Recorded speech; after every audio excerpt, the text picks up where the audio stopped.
Jace was a young human mechanic who lived on a busy alien space, stationed far from Earth. Every morning he walked through the noisy market to reach his small repair shop. The place was always full of strange creatures, glowing signs, and alien foods with weird smells. Jace did not have many friends here, but he tried to stay positive. A simple man with simple dreams. But he did not know that today his life would change forever. It began during lunch. Jace stood with his friend Milo near a food stall. They were joking, trying to pass time. Milo was behind Jace, and Jace was teasing him for being slow. Jace turned around suddenly, thinking Milo was still standing there. Without looking carefully, he said the words as a silly joke, "Nice butt." But the person behind him was not Milo. The entire market went silent. Jace froze. Milo froze. People around them stopped walking. A group of tiny aliens stood in a circle, staring at Jace with wide eyes. They were the Myrians, a royal race only 3 feet tall. Their skin glowed soft blue, and golden rings floated above their heads like small halos. At the center of the group stood a girl, elegant and small, wearing a crown that shimmered brighter than anything Jace had ever seen. She was Princess Liri, the mini-alien princess, and Jace had just told the royal princess she had a nice butt. The guards reacted first. They raised their weapons. Some aimed energy blades at Jace's chest. Others whispered into their communication devices. The air around him felt heavy. Jace stepped back, but there was no space to run. People watched him with shock, some whispering, others recording with their holocameras. Jace's heart hammered hard. He had no idea what he had just done. Princess Liri turned her head slowly. Her cheeks glowed bright purple, a color Jace did not understand, but everyone else did. The market exploded with gasps and shouts. Purple glow meant something important in their culture. Something serious. Something ancient. One guard shouted, "The human has spoken the praise of choice." Another guard knelt, pointing at Jace. "He has chosen the princess as his bondmate." Jace almost fainted. This had to be a joke, a misunderstanding. He tried to speak, tried to explain, but words did not come out. He just shook his head wildly. Princess Liri stepped closer. She stared up at him with big glowing eyes, her voice soft and careful. "Human, your words were bold. You praised me in public, so I choose you back." Jace whispered, No. It was a mistake. I wasn't talking to you." But Liri did not understand the concept of joke. Her people took every spoken praise seriously, especially when the praise was about the royal body. For them, such a comment meant deep interest, commitment. Bond. Guards began surrounding Jace. Some bowed to him. Some prepared chains in case he refused, because refusing a royal choice was considered great disrespect. And disrespect to royalty meant only one thing in Myrian culture: punishment by royal court. A punishment most aliens feared. Jace's legs trembled. His friend Milo tried to step forward, but guards stopped him easily. Jace lifted his hands, trying to explain again. "Please, I didn't mean it. I swear it was not for her. Humans joke. Humans say silly things." Princess Liri looked confused. "You call your love a silly thing?" Jace panicked. "It's not love, it's not anything. It was just words." Liri's eyes shimmered. Sadly, guards grew tense. The market crowd whispered louder. Some shouted, "He offended the princess." Others shouted, "He must complete the bond ritual." Before Jace could protest again, 2 guards gently grabbed his arms. They were not hurting him, but they made it clear he had no choice. "You must come to the palace," one guard said. "You will face the royal decision." Jace's breath caught. He imagined prison, or a courtroom, or worse. But Princess Liri stepped closer and touched his hand softly. Her voice was quiet but full of certainty. Do not fear.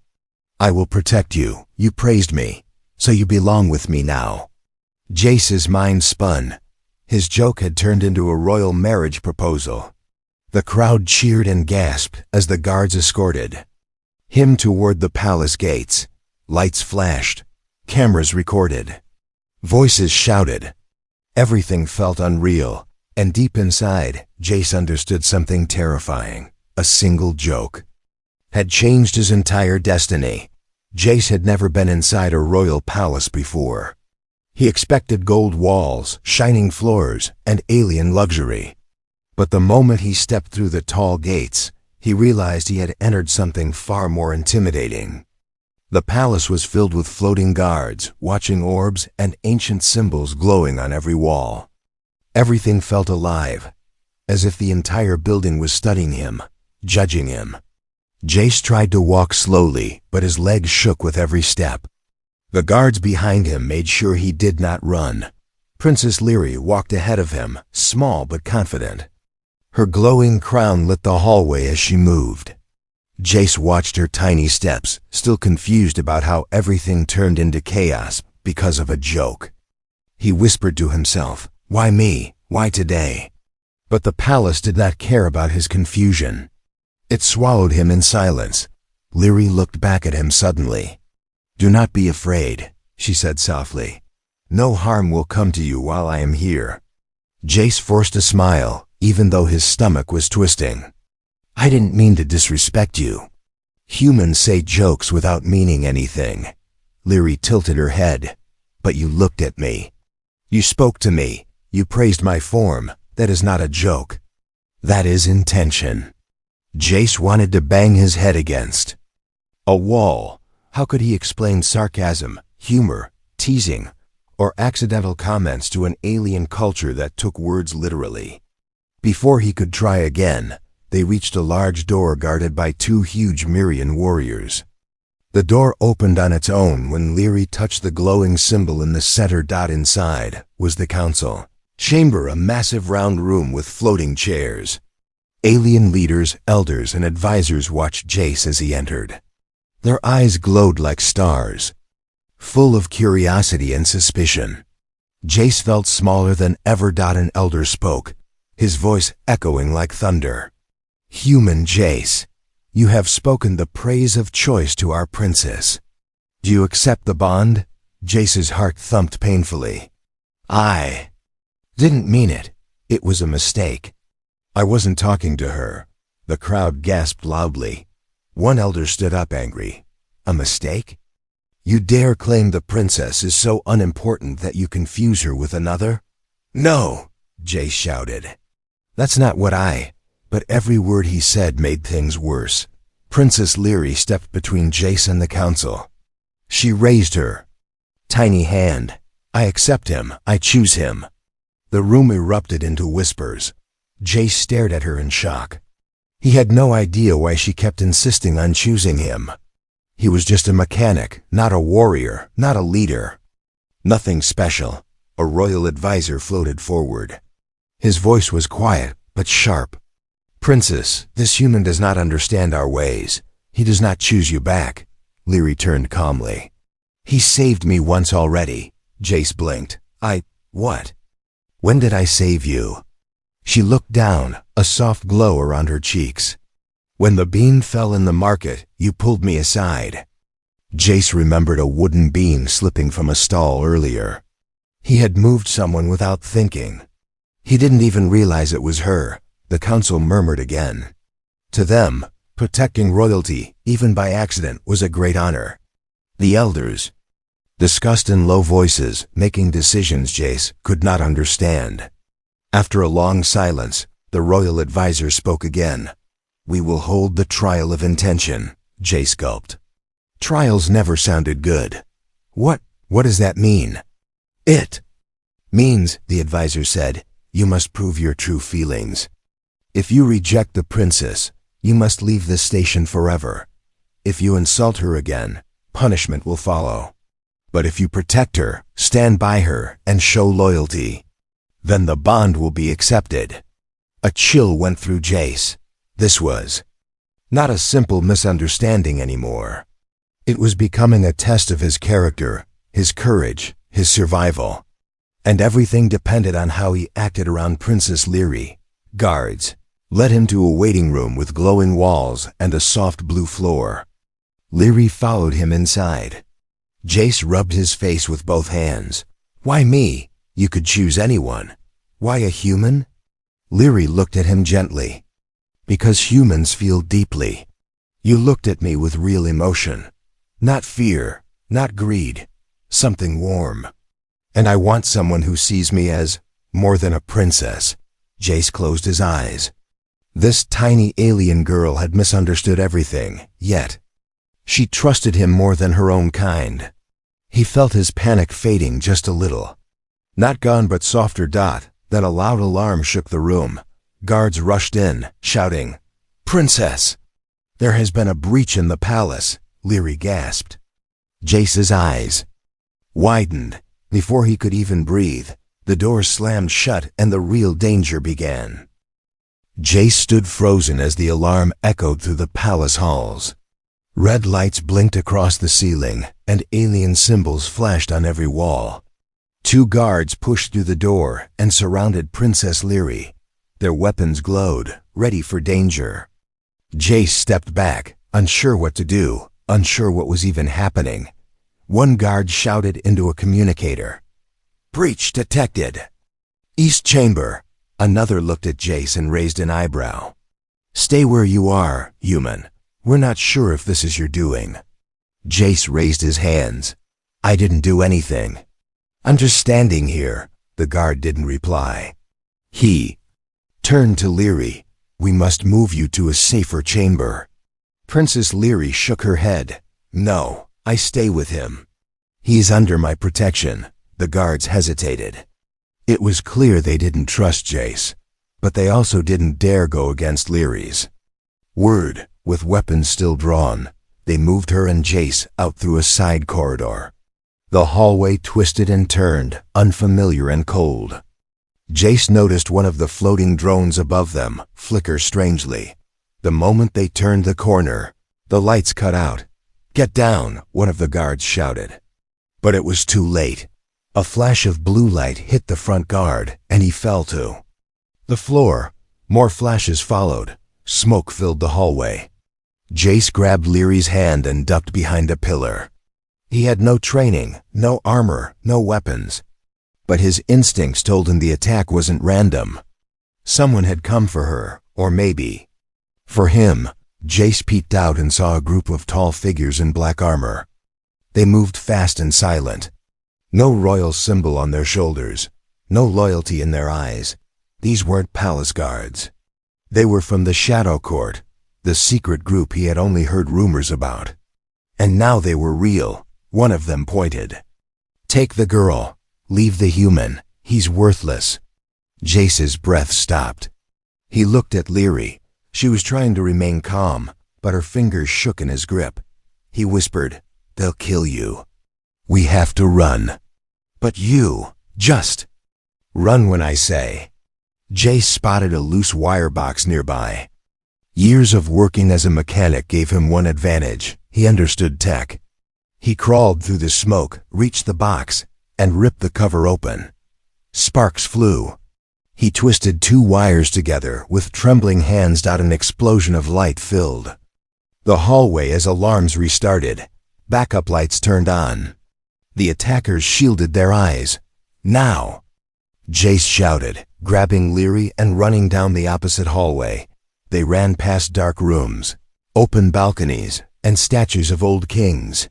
Behind them, footsteps chased, getting louder every second. Jace pulled Liri through a maintenance tunnel, the kind only workers used. Pipes hissed around them, and the floor was slippery. But they kept going. Finally, they reached a quiet chamber, the old garden room. Overgrown vines wrapped around statues, and glowing plants lit the floor. It looked peaceful, untouched by the chaos outside. Liri collapsed onto a bench, breathing hard.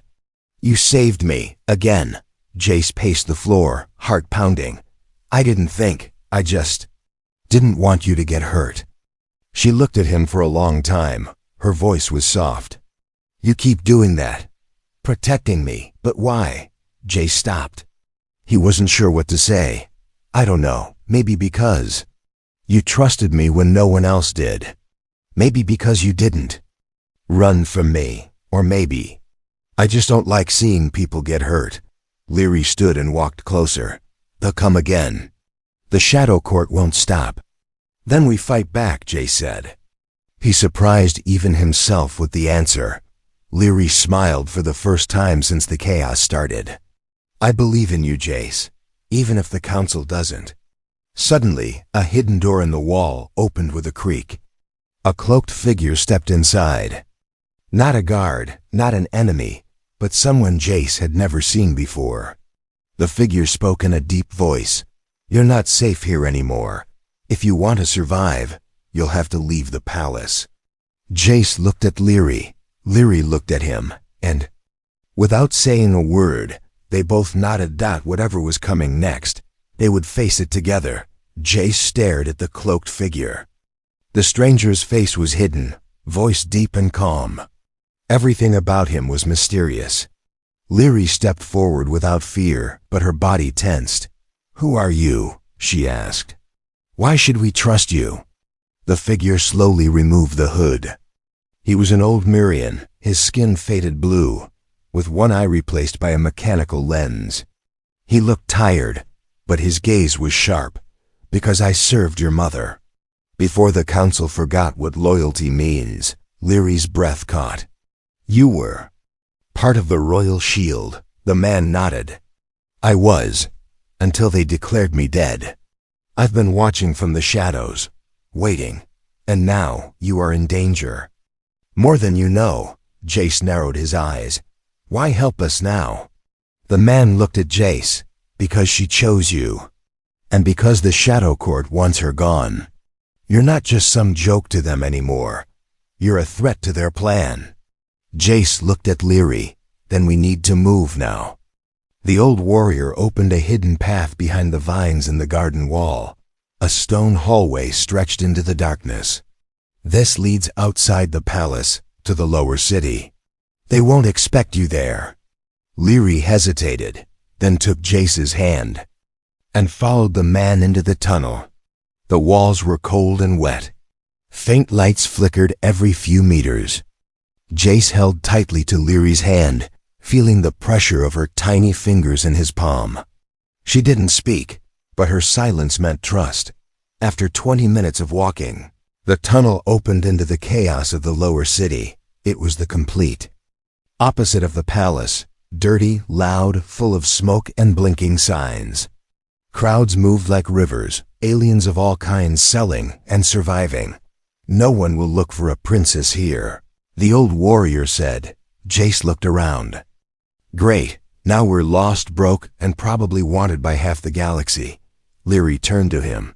Then let's not stay lost for long. They found a small shelter above an old shop. It smelled like oil and dust, but it was safe. Jace used broken parts to seal the door while the old warrior stood watch. Liri sat on the floor, her crown removed, her face quiet.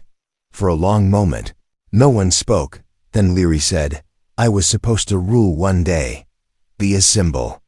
But now I'm hiding with a human because of a few words. Jace sighed and sat beside her. It wasn't supposed to go like this. I didn't mean to start anything, but you did, Liri whispered, and I'm glad. Jace turned to her, surprised. You are? She nodded. You're honest. You treat me like a person, not a prize. I've been around princes who spoke like kings, but none of them ran with me through a tunnel or risked their life to protect mine. Jace scratched his head. You're giving me too much credit. I'm just trying not to die. The old warrior chuckled. And that's why you may actually survive. Just then, the screen on the wall blinked to life. A news alert flashed. Jace's face appeared in the center, marked with alien text. Human criminal, it read. Kidnapper, traitor, wanted across 6 sectors. Liri's image appeared beside his with the word missing. They're calling me a kidnapper? Jace shouted. Are you serious? They're rewriting the story, the old man said. The Shadow Court controls the media now, Liri stood up.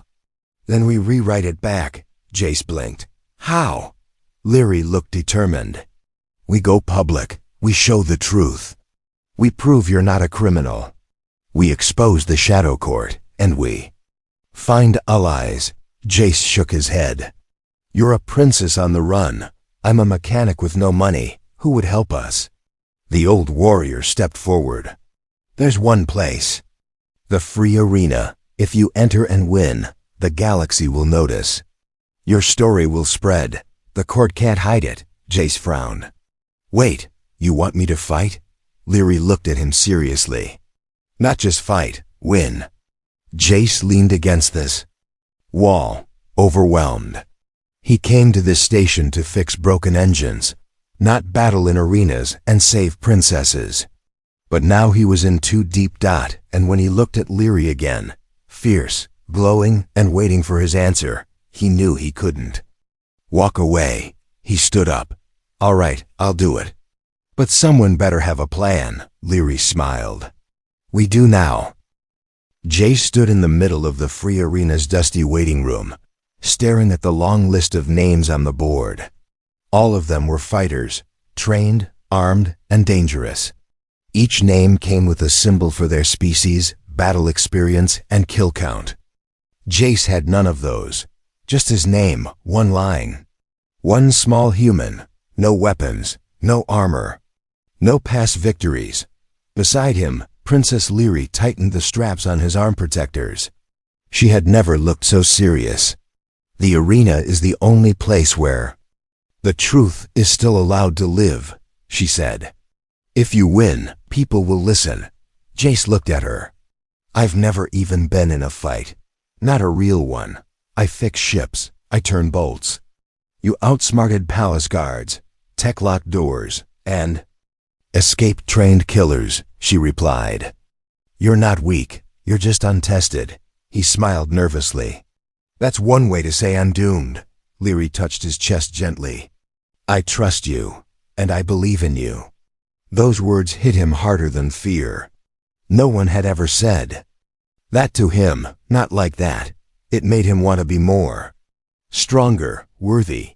The announcer's voice echoed through the arena. Next match, Human Jace versus Carkle of the Iron Scale. Jace's heart dropped. Carkle was a four-armed beast with metal plates on his back and smoke coming out of his nose. As Jace stepped into the arena floor, the crowd booed. Aliens threw food and trash. No one believed he had a chance. Carkle roared and charged like a wild monster. Jace barely dodged the first hit, rolling in the sand and coughing. He stood, dizzy, and saw a loose pipe lying nearby. His mind worked fast, faster than fear. He grabbed the pipe and aimed for Carkle's leg joint, the one part without armor. The beast laughed until the pipe connected. Sparks flew. Carkle stumbled. The crowd gasped. Jace didn't stop. He jumped, used the beast's shoulder as a step, and slammed the pipe onto a power node behind Carkle's neck, a weak spot common in cyber beasts. The lights on Carkle's armor flickered. He dropped. Silenced. Then Cheers. Ri stood from her seat, eyes wide, face glowing. He did it, the announcer shouted. Winner, the human. The news spread fast. Screens across the city replayed the moment over and over. Human defeats champion beast, unarmed. It was the kind of story people loved, the underdog. The impossible victory. Back in the waiting room, Jace collapsed on the bench, soaked in sweat. I can't believe I'm alive. Liri rushed to him and wrapped her arms around his waist. I knew you'd win, she said. You gave the people hope. I gave myself a panic attack, he muttered. But the old warrior wasn't smiling. He stood near the doorway, eyes narrowed. This win brought light to your name. But light brings shadows. Jace sat up. What do you mean? They're watching now. The Shadow Court. They'll move fast. He was right. That night, as Jace and Liri returned to the shelter, they found the door burned and the walls slashed with red paint. A message was left in 3 languages. Leave now or disappear forever. Liri stared at it. They're scared. That's why they threaten. Jace's jaw tightened. Good. That means we're doing something right. But things only got harder. The next morning, posters of Jace and Liri were everywhere. The city offered rewards for their capture. Some strangers began to follow them. Others whispered and watched. Still, Jace entered the arena again. Then again. He won through tricks, speed, and sometimes just luck. Each fight made the crowd love him more. The poor called him their champion. Children wore fake crowns and called themselves mini royals. People began to ask questions. Why is the human being hunted? Why is the princess with him? What is the truth? And the Shadow Court noticed. On the night before the championship match, the old warrior pulled Jace aside. They will try to kill you tomorrow, not just beat you. This is your warning. Jace looked at Liri, who was fast asleep beside the window. She looked peaceful. But he knew nothing was peaceful anymore. He turned back. Then I won't just fight to win, I'll fight to survive. Because now the arena wasn't just about truth. It was about making it out alive. The arena was louder than ever. The final match had drawn a crowd from across the sector. Ships hovered in orbit just to stream the fight. News drones flew in tight circles, broadcasting every moment. Everyone wanted to see the human, the outsider, face the last champion. The final trial. The fight that could make or break his future. Jace stood in the center of the ring, his breath slow and steady. His body was bruised, muscles sore from weeks of battles. But his mind was sharper than ever. He wasn't just fighting for survival now. He was fighting for the truth. For Liri. For all the people who had started to believe in him. Princess Liri stood at the edge of the viewing platform, her crown hidden under a scarf, her eyes locked on him. The old warrior stood beside her, arms crossed, ready for anything. The gate opened. And the final opponent stepped forward. He was not a beast, not a wild alien. He was a human. Tall, muscular, worn face, cybernetic arm, military tattoos. The crowd gasped. Even Jace froze. The announcer's voice boomed. Final match, Jace versus Commander Ravik, former Earth elite, now fighting for the Shadow Court. Jace's heart dropped. That's not fair, he whispered. They're using one of my own. Ravik stepped forward, voice low. You've caused too much noise, kid. Time to silence it. The match began. Jace dodged the first blow, a powerful punch that cracked the ground. Ravik moved like a machine, fast, efficient, deadly. Every move was trained to kill. Jace knew he couldn't match strength. But he could use what he'd learned. He ducked low, rolled, and grabbed a loose chain from the edge. Swinging it around, he aimed for Ravik's legs. But Ravik caught it midair, yanked hard, and threw Jace across the arena.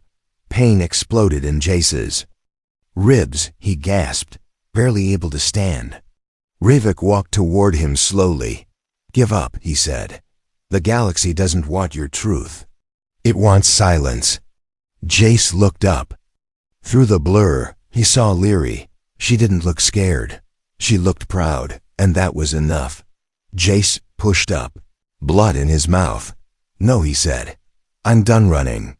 Ravik swung again, but Jace rolled under the punch and kicked the back of his knee. The older man stumbled, just for a second. Jace used that moment. He grabbed a piece of broken metal and jammed it into Ravik's cyber arm joint. Sparks flew. Ravik roared and spun, but Jace was already gone. Behind him, jumping onto his back, pulling wires loose. The crowd was screaming now. Half for Ravik, half for Jace. Ravik slammed Jace into the wall, breaking the panel. But Jace didn't stop. He pulled the emergency vent lever nearby. Steam blasted from the floor. blinding both fighters. In the fog, Jace moved fast, rapping a wire on Ryvik's legs and pulling tight. Ryvik fell hard. Jace stood over him, chest heaving. He pointed to the screen above the arena.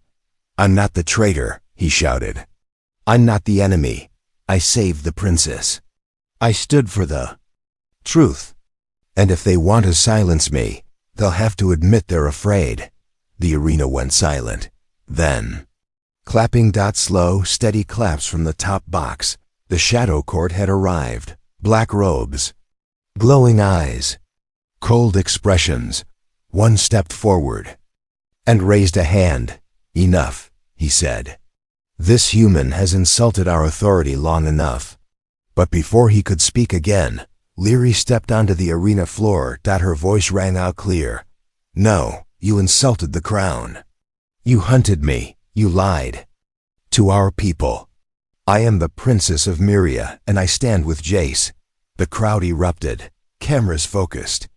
Drones zoomed in. The Shadow Court's silence was caught on every screen. Liri reached Jace and took his hand. "You've earned more than victory," she said. "You've earned the truth." Jace looked around. The arena, the people, the lights. He wasn't just a mechanic anymore. He was the spark of something bigger, and the galaxy had just started to notice. Jace stood in the center of the arena, the crowd still roaring, but the Shadow Court was not finished. One of the cloaked figures stepped forward. His voice was deep, cold, and sharp like a blade. "You may win the crowd, human, but power doesn't care about cheers. We control the system." Jace looked at Princess Liri, who stood tall beside him. Her crown now glowed again, brighter than ever. "Then change the system," he said quietly. "They believe in you." The elder council members had watched everything from their floating chambers. Now they hovered down slowly, their golden cloaks brushing the air, eyes glowing with ancient wisdom. The lead elder raised a hand to silence the crowd. "Princess Liri," he said, "you left the palace without permission. You bonded with Anne. Outsider, you exposed us all to chaos. Do you deny these charges?" Liri stepped forward. "I do not deny them," she said. "I am proud of them, because I also exposed the truth." She pointed at the Shadow Court. "These people tried to rewrite our history. They tried to control me, but they didn't expect a human, a simple mechanic, to protect me." The elder looked at Jace. "And you, human, do you claim loyalty to Myria?" Jace blinked. "I don't know your customs. I don't speak your language, but I know right from wrong. And I'll protect Liri no matter what. I didn't ask to be part of this. But now that I am, I won't back down." There was silence for a long time. Then one of the council elders stood. "I was there when your kind first entered this galaxy," she said. "Most humans ran, hid, broke things, but you stayed. You built. You protected. Perhaps we were wrong about your people." The crowd listened closely. The elder turned to Liri. "Do you still choose this human?" "I do," Liri said. "Do you stand by him, not as a princess, but as his equal?" "I do," she repeated. Louder. Another elder spoke. "Then we cannot stop what has already begun." The council turned to the Shadow Court. "You are stripped of your influence. Your lies have been uncovered. The people have seen your face." One Shadow Court member shouted, "This is a mistake. The human is dangerous. He will break your order." "No," Jace said calmly. "I'm not here to break anything. I'm here to fix it." The crowd roared. That night, the stars over the station looked brighter than ever. Jace and Liri stood on the rooftop of the old arena, watching the city glow with hope. People danced in the streets. Screens played clips of Jace's victory. Children carried wooden swords, shouting, "I am Jace." Liri leaned against him. "You never meant to be a hero." Jace chuckled. "I never meant to say nice but, either." She laughed. "But you did. And because of that, I found you." He turned to face her. "You didn't choose me because I said something stupid. You chose me because you saw me, just like I saw you. Not as a princess, but as someone real." She smiled, eyes soft. "I'm still learning your human humor." "Good," he said. "Then you've got a long journey ahead, with me." She nodded. Together. Far away, across space, people now whispered the same story, about a human who joked and an alien princess who took it seriously, and somehow that mistake changed the galaxy forever.